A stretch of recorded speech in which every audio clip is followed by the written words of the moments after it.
Syederalun kapal patroli TNI Angkatan Laut dari Satuan Jajaran Lanal Lok Semawe berhasil membongkar upaya penyeludupan paket barang haram narkotika jenis sabu di perairan Pantai Meraksa, Kecamatan Blangmangat, Kota Lok Semawe.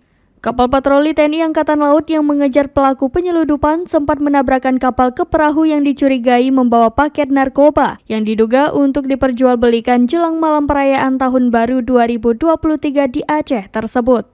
Penangkapan penyeludupan sabu-sabu itu bermula dari adanya informasi yang diperoleh oleh Lanal Lok Semawe pada Jumat 23 Desember 2022 bahwa akan ada pendaratan barang ilegal jenis sabu di daratan Pantai Meraksa, Kota Lok Semawe.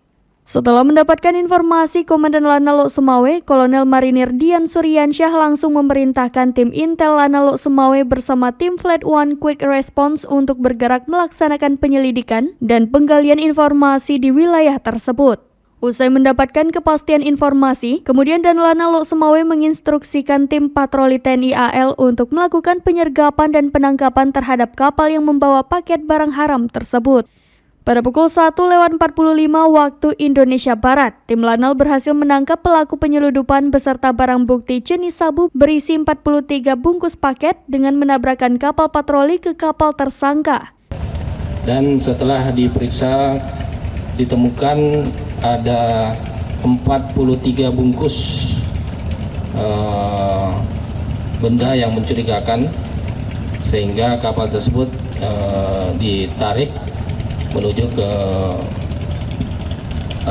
Lok Semawe. Namun karena tadi pada saat penangkapan ini ditubuhkan, sehingga kapal tersebut terjadi kebocoran. Sudah berusaha ditarik, ditunda menuju ke perairan, namun karena bocornya semakin besar dan akhirnya lama-kelamaan kapal tersebut tenggelam, sehingga dilepas dan dibiarkan tenggelam di perairan di sekitar Lok Semawe.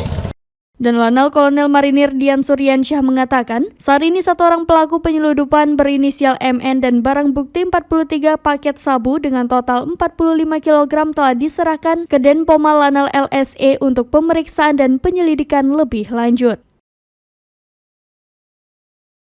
Dari Lok Semawe, Zaki Mubarak, serampinews.com.